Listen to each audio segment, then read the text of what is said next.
Hello बेटा, good morning. हम third chapter कर रहे थे ट्रिग्नोमेट्रिक फंक्शन वाला, जिसमें आपका 3.2 एक्सरसाइज तक हो गया था। आज हम करेंगे नेक्स्ट एक्सरसाइज 3.3। देखो बेटा, इसमें आप 10th में भी पढ़ते थे, हमारे चार क्वाड्रेंट होते हैं। ये फर्स्ट क्वाड्रेंट, ये सेकंड, ये थर्ड और ये फोर्थ। ठीक है, जो फर्स्ट क्वाड्रेंट है वहां का एंगल क्या होता है, 0 से लेके 90 तक। सेकंड क्वाड्रेंट में 90 से 180, थर्ड में 180 से 270 और फोर्थ में 270 से 360। मतलब पूरा जो आपका एक राउंड है वो 360 डिग्री का होता है। ये आपको करवाया भी था। 360 डिग्री को रेडियंस में क्या लिखेंगे, 2 पाई। एक राउंड है, दूसरा हो जाएगा 720 का, तीसरा 1080 का, इस तरह से ये सारे आपको बता तो दिए थे। देखो बेटा, हमारे पास 6 ट्रिग्नोमेट्रिक फंक्शन है, sine, cos, tan, cot, secant and cosecant. एक फॉर्मूला होता है आफ्टर स्कूल टू कॉलेज वाला, यानी कि आफ्टर स्कूल टू कॉलेज, यानी कि जो फर्स्ट क्वाड्रेंट है ना उसके अंदर सारे के सारे फंक्शन, ऑल जो फंक्शन है ना वो कैसे होते हैं, पॉजिटिव। फर्स्ट क्वाड्रेंट में sign, cos, tan, cot, second, cosecant सारे क्या होते हैं, पॉजिटिव। क्या मतलब फर्स्ट क्वाड्रेंट, यानी कि अगर हमारा एंगल 0 से 90 के बीच में है तो हम फर्स्ट क्वाड्रेंट में हैं, और किसी भी फंक्शन को अगर वहां चेक करना है तो उस फंक्शन की वैल्यू कैसी रहेगी, पॉजिटिव।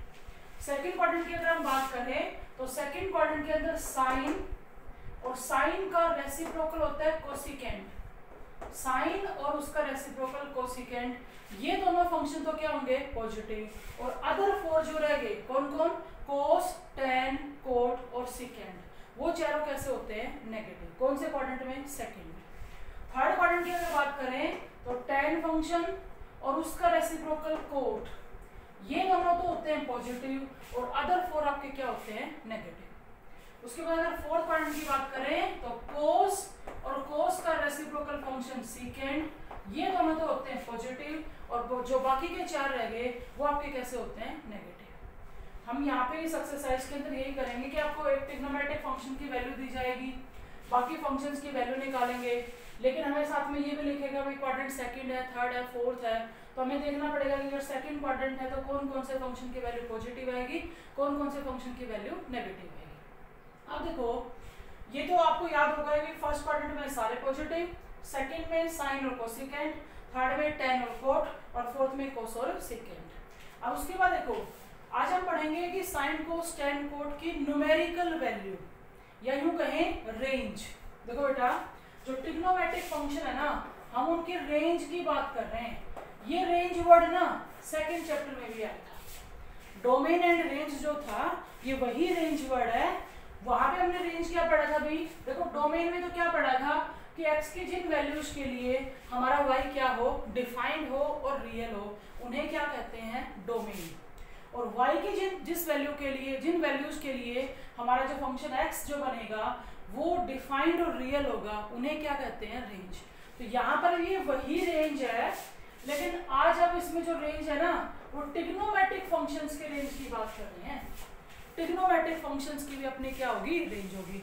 सबसे पहले सुनो, जो साइन फंक्शन है, साइन थीटा, साइन थीटा की जो रेंज होती है ना वो क्लोज इंटरवल -1 से 1 होती है। इसका मीनिंग क्या, एक तो हम इसको यूं लिख सकते हैं कि sine theta greater than equal to -1 और लेस देन इक्वल टू 1 के बीच में क्या करेगा, लाई करेगा। ऐसा कब, आप थीटा को कितना भी डिग्री लो। इसका मीनिंग क्या है, देखो बेटा, जैसे आपसे कह दिया जाए साइन 60 डिग्री निकालो, तो साइन 60 की वैल्यू √3/2 होती है। अब √3 हमारा कितना होता है, 1.7, उसको 2 से डिवाइड करेंगे तो ये जो वैल्यू आएगी ना, ये -1 से तो बड़ी है और +1 से क्या है, छोटी है। यानी कि यहाँ पे आप कितना भी डिग्री ले लो, 60 ले लिया, 45 ले लो, 90 ले लो, 120, 135, कितना भी बड़ा एंगल लो या कितना भी छोटा एंगल लो, यहाँ से सोल होके जो वैल्यू मिलेगी ना वो वैल्यू हमेशा क्लोज इंटरवल -1 से 1 के बीच में लाई करेगी। एक बार फिर सुनो ध्यान से, डोमेन और रेंज में क्या कह रहे थे कि x की जिन वैल्यूज के लिए y डिफाइंड और रियल होता है उन्हें क्या कहते हैं, डोमेन। अब बात हम करें थीटा की, आप थीटा को कुछ भी पुट करो, लेकिन साइन थीटा जो सोल होके आएगा वो वैल्यू क्लोज इंटरवल -1 से 1 के बीच में क्या करेगी, लाई करेगी। यानी कि साइन थीटा की वैल्यू बिलोंग करती है इस क्लोज इंटरवल -1 से 1। तो हम क्या कहेंगे कि साइन जो फंक्शन है ना उसकी रेंज, या दूसरा वर्ड यूज करते हैं न्यूमेरिकल वैल्यू, वो क्या होती है, क्लोज इंटरवल -1 से 1। इसका मतलब ये है आप कितने भी डिग्री पे साइन फंक्शन की वैल्यू निकालना, कभी भी आप ये नहीं कह सकते कि साइन थीटा 5/2, ऐसा नहीं हो सकता, क्योंकि साइन की जो रेंज है ना वो क्लोज इंटरवल -1 से 1 के बीच में लाई करनी चाहिए थी। अब आपका 5/2 आया, 5/2 तो इस इंटरवल में लाई नहीं करता, 2.5 जो है वो आपका इस क्लोज इंटरवल में लाई नहीं करेगा। यानी कि अगर हम कहते हैं साइन थीटा 5/2 तो इस बात का कोई मीनिंग नहीं है, साइन की वैल्यू 5/2 नहीं हो सकती। अगर आप ये कहो कि भी साइन थीटा की वैल्यू -3 आ गई तो ऐसा पॉसिबल, अब देखो -3 आया, इसने कहा -1 से बड़ी होनी चाहिए। अब तुम बताओ मुझे -3 -1 से बड़ा है छोटा, छोटा होता है ना, यानी कि साइन थीटा कभी भी -3 नहीं हो सकता। हम उसकी रेंज में चेक करेंगे कि ये जो साइन की वैल्यू उसकी रेंज में बिलोंग करती है या नहीं करती है, तब हम कहेंगे भाई ये पॉसिबल है या नहीं है। इसका यूज कैसे होगा, जैसे क्वेश्चंस में कैसे जो आता है, यू लिख दिया जाए साइन स्क्वायर थीटा माइनस में 5 साइन थीटा प्लस 6 = 0। जैसे आपके पास x² माइनस में 5x प्लस 6 = 0 आ जाए, ये क्वाड्रेटिक इक्वेशन है नहीं है, किसमें, x में।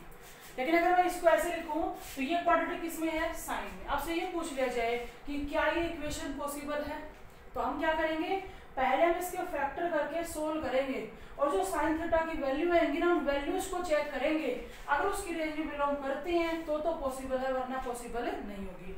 अब देखो यहाँ से जब हमने फैक्टर किए तो साइन स्क्वायर थीटा माइनस का 3 साइन थीटा और माइनस का 2 साइन थीटा प्लस में 6 = 0। कॉमन क्या ले लिया, साइन थीटा, अंदर क्या रहेगा, साइन थीटा माइनस में 3, -2 कॉमन ले लिया तो साइन थीटा माइनस में 3 = 0। साइन थीटा की दो वैल्यू आ गई, एक तो 2 और एक 3।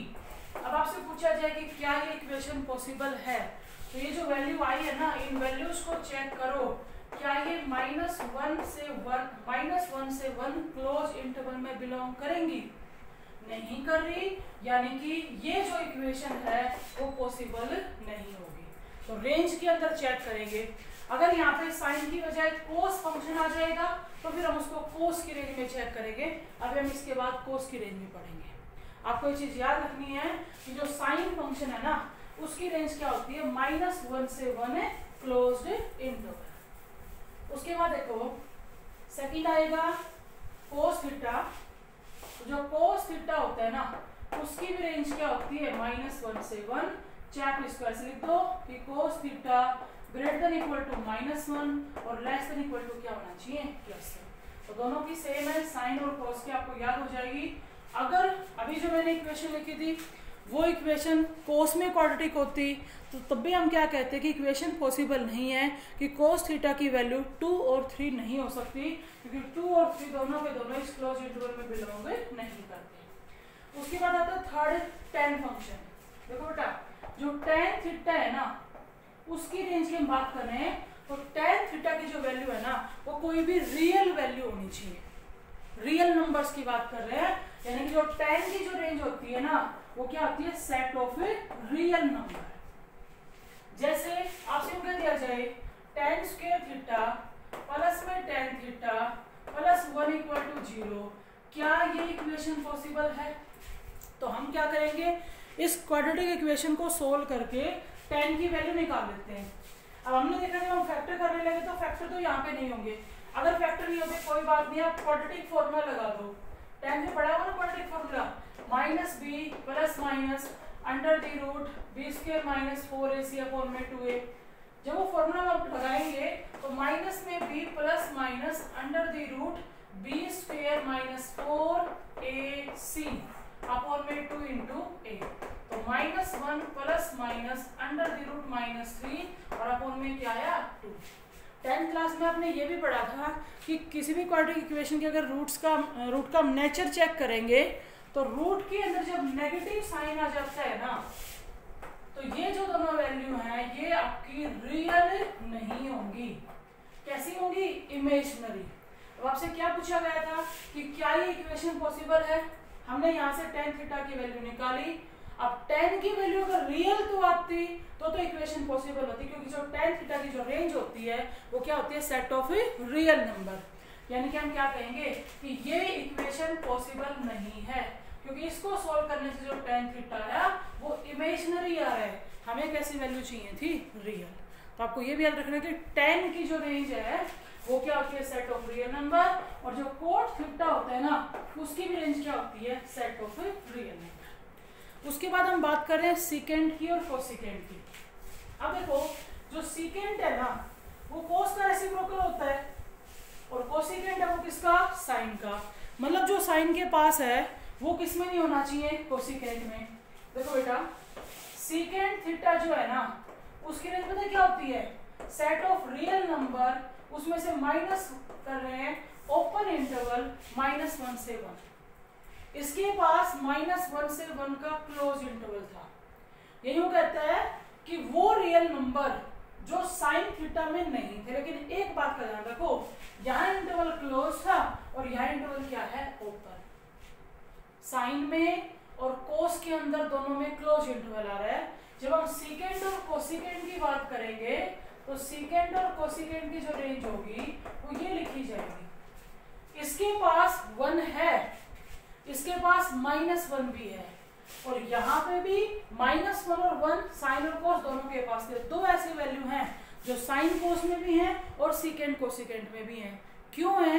अब देखो जैसे साइन 90 डिग्री की वैल्यू होती है वो कितनी होती है? 1, और भाई कोसिकेंट 90 डिग्री होता है वो भी कितना होता है? 1। समझ गया नहीं? कोस 0 डिग्री कितना होता है? 1, और सीकेंट 0 भी कितना होता है? 1। तो दो ऐसी वैल्यू हैं -1 और 1 जो साइन में भी है, कोसिकेंट में भी है, कोस में भी है और सीकेंट में। -1 कैसे? जैसे आपसे कहा जाए साइन ऑफ -90 डिग्री निकालो तो हम क्या कहेंगे? साइन माइनस साइन को बाहर निकालता है, ये माइनस का साइन 90 आएगा तो -1 आएगा, नहीं आया। और कोसिकेंट ऑफ -90 निकालेंगे तो वो भी क्या आएगा? -1 आएगा। यानी कि अब आपको अच्छे से याद कैसे करना है, सीकेंट की और कोसिकेंट की रेंज वो सभी रियल नंबर कौन से? जो साइन कोस में नहीं होते लेकिन ओपन इंटरवल -1 से 1, यानी कि इसके पास -1 भी है 1 भी है, और -1 और 1 वहां पर भी था। तो ये आपको ध्यान रखना है। बाकी वैसे मैं इक्वेशन लिखूं सीकेंट स्क्वायर थीटा माइनस में 5 सीकेंट थीटा प्लस 6 = 0, और आपसे ये पूछा जाए कि क्या ये इक्वेशन पॉसिबल है? पॉसिबल तो तभी पता लगेगी जब हम यहाँ से सेकेंड की वैल्यू निकाल लेते हैं और उसको उसकी रेंज में चेक करेंगे। तो ये वही इक्वेशन है, बस अब मैंने किसमें क्वाड्रेटिक ले ली है? सेकेंड में। जब तुम इसको सोल्व करोगे ना तो सीकेंट थीटा की वैल्यू 2 और 3 आएंगी। अब बताओ तुम क्या ये इक्वेशन पॉसिबल है? क्योंकि देखो 2 और 3 वो दो रियल नंबर हैं जो -1 से बड़े और +1 से छोटे नहीं है। समझे या नहीं? भाई जो 2 है ना वो इस इंटरवल में लाई करेगा क्या? नहीं करेगा, क्योंकि 2 1 से क्या है? ग्रेटर, यानी कि 2 इस कंप्लीट में लाई करेगा। रियल नंबर है माइनस में, ओपन -1 से 1 के बीच में लाई नहीं करता। यही इक्वेशन जब मैंने साइन में लिखी थी तो आंसर दिया था पॉसिबल नहीं है, क्योंकि साइन थीटा की वैल्यू 2 और 3 आई जो उसकी रेंज में बिलोंग नहीं कर रही थी। अगर मैं इसको सेकेंड में लिख रही हूँ तो ये पॉसिबल है, क्योंकि सेकेंड की जो हमने अभी रेंज पढ़ी है उसके अंदर लाई करेगा। तो आपको ये याद रखना है 6 ट्रिग्नोमेट्रिक फंक्शन पढ़े हमने, sine, cos, tan, cot, secant and cosecant. Sine theta और कोस थीटा की रेंज होती है क्लोज इंटरवल -1 से 1।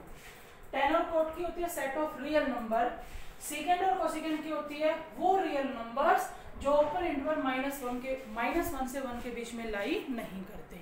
तो ये तो है आपका रेंज वाला जो आपको ध्यान रखनी पड़ेगी टेबल। उसके बाद सुनो, आप 10th क्लास में पढ़ते थे,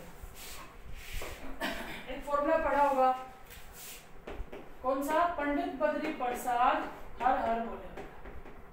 यानी कि जो साइन थीटा होता है ना, वो क्या होता है? P अपॉन में H, परपेंडिकुलर अपॉन में हाइपोटेन्यूज। जो कोस थीटा है वो क्या होगा? B अपॉन में H, बेस अपॉन में हाइपोटेन्यूज। tan थीटा क्या हो जाएगा आपका? ध्यान रखें, tan थीटा क्या होता है? परपेंडिकुलर अपॉन में बेस। फिर भी कोट क्या हो जाएगा? बेस अपॉन में परपेंडिकुलर।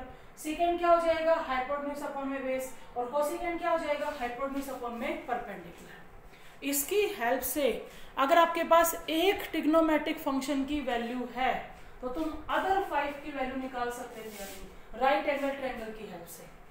भाई हमने एक राइट एंगल ट्रायंगल ली, ठीक है, ये हमारा बेस, ये परपेंडिकुलर, ये हाइपोटेन्यूज और ये एंगल थीटा। अगर आपसे यूं कह दिया जाए कि साइन थीटा 3/5 है, साइन थीटा 3/5 है, अदर जो ट्रिग्नोमेट्रिक फंक्शन आपको वो निकालने हैं, आपसे कोस थीटा पूछ लिया जाए, tan थीटा पूछ लिया जाए, कोट थीटा पूछे, सीकेंड थीटा पूछे और कोसिकेंड थीटा पूछे, तो भी हम निकाल सकते थे यार। अभी बताओ, साइन थीटा अगर 3/5 है तो साइन थीटा तो परपेंडिकुलर अपॉन में हाइपोटेन्यूज होता था, यानी कि हमारा परपेंडिकुलर तो कितना है? 3 और हाइपोटेन्यूज कितना है? 5। राइट एंगल ट्रायंगल है, अगर हम पाइथागोरस थ्योरम लगाते हैं तो हाइपोटेन्यूज का स्क्वायर बराबर हो जाएगा बेस का स्क्वायर प्लस में परपेंडिकुलर का स्क्वायर। तो हाइपोटेन्यूज का स्क्वायर कितना आ गया? 25, बेस का स्क्वायर एज इट इज लिख दो और परपेंडिकुलर का स्क्वायर कितना आ गया? 9। उधर लेके गए तो 25 माइनस में 9 16। तो हमारा जो बेस है वो हमारा 4 आ जाएगा कि नहीं आएगा? निकाल लिया हमने। अब तुम बताओ, तुमसे कोस थीटा पूछा जाए तो कोस थीटा क्या होता था आपका? बेस अपॉन में हाइपोटेन्यूज। तो बेस कितना है? 4 और हाइपोटेन्यूज कितना आपका? 5। अगर आपसे tan थीटा पूछा जाए तो परपेंडिकुलर अपॉन में बेस, तो क्या आएगा? 3/4। अगर कोट थीटा पूछा जाए तो यहीं से निकाल दो 4/3। अगर सेकंड थीटा पूछा जाए तो 5/4 और अगर कोसेकेंड थीटा पूछा जाए तो क्या आएगा? 5/3। एक ट्रिग्नोमेट्रिक फंक्शन से अदर 5 ट्रिग्नोमेट्रिक फंक्शन की वैल्यू निकालना जो आप 10th क्लास में पढ़ चुके हो। इसके साथ साथ अगर वो क्वाड्रेंट की बात कर लेता है कि थीटा कौन से क्वाड्रेंट में लाई करता है, अगर वो यूं कहता है कि थीटा सेकंड क्वाड्रेंट में लाई करता है, सेकंड में, तो अगर सेकंड क्वाड्रेंट की बात करें तो सेकंड में तो साइन और कोसेकेंट ही पॉजिटिव होते हैं, बाकी चारों कैसे होंगे? नेगेटिव। तो आपको इस चीज को इग्नोर नहीं करना है, क्वाड्रेंट के अकॉर्डिंग चलेंगे। तो साइन थीटा 3/5, कोसेकेंट थीटा 5/3, बाकी जो फंक्शन बच गए ना कोस, tan, कोट और सेकेंड, वो चारों के चारों कैसे हो जाएंगे? नेगेटिव, क्योंकि सेकंड क्वाड्रेंट में सिर्फ साइन और कोसेकेंट ही कैसे होते हैं? पॉजिटिव। समझ गया नहीं? मेनली तो हम इस एक्सरसाइज में यही पढ़ेंगे कि एक ट्रिग्नोमेट्रिक फंक्शन आपके पास है, आपसे कोई भी फंक्शन की वैल्यू पूछी जाए तो आप बता सको। दूसरा रेंज वाला याद करना है, ये 12th में भी बहुत ज्यादा यूज होता है, रेंज वाली टेबल अच्छे से याद रखनी है आपको। उसके बाद देखो, अगर कोई देखो मेनली तो ज्यादातर बच्चे तो इसी को यूज करते हैं। अगर हम जो 3.2 में हमने 3 कंबाइंड फॉर्मूले पढ़े थे, उसकी हेल्प से भी हम ये वैल्यूज निकाल सकते हैं। कैसे? देखो, साइन का कंबाइंड फॉर्मूला कोस के साथ था साइन स्क्वायर थीटा प्लस में cos square theta equal to 1। Secant का कंबाइंड फॉर्मूला tan के साथ था secant square theta minus tan square theta equal to 1। और कोसेकेंड का कंबाइंड फॉर्मूला कोट के साथ था तो कोसेकेंड स्क्वायर थीटा माइनस में cot square theta equal to 1। ठीक है, अगर आप इसकी बजाय आपसे यूं कह दिया जाए कि साइन थीटा 3/5 है, अगर 5 ट्रिग्नोमेट्रिक फंक्शन निकालो, तो तुम साइन थीटा की वैल्यू यहाँ रख दो, क्या हो जाएगी? 9/25, उधर लेके चले गए 1 माइनस में 9/25, 25 एलसीएम आ जाएगा, 25 माइनस में 9 16। सोल्व करोगे तो cos थीटा की वैल्यू आपकी क्या आएगी? 4/5। क्वाड्रेंट की अगर बात करें तो फिर सेकंड क्वाड्रेंट अगर दिया तो वैल्यू कैसे हो जाएगी? नेगेटिव। उसके बाद हमारे पास साइन है, हमने कोस निकाल लिया। अगर आपको सेकेंड चाहिए, अब साइन कोस से पहले तो क्या निकाल लो? सेकेंड तो सीधा ही आ जाएगा।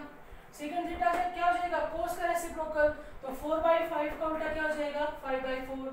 साइन कोस से सीधा tan निकालो, तो tan थीटा क्या आएगा sin थीटा अपॉन में cos थीटा। फिर इन फॉर्मूले से करने की जरूरत नहीं है, अगर साइन दे रखा है तो साइन से क्या निकाल लो कोस, बाकी के चार फिर आपके वैसे आ जाएंगे। अगर आपको कोस फंक्शन दे देता तो हम कोस से क्या निकाल लेंगे साइन, हो सकता है आपको tan फंक्शन दे देता तो tan से पहले क्या निकाल लो सेकेंड, सेकेंड से क्या आएगा कोस, कोस से क्या जाएगा साइन।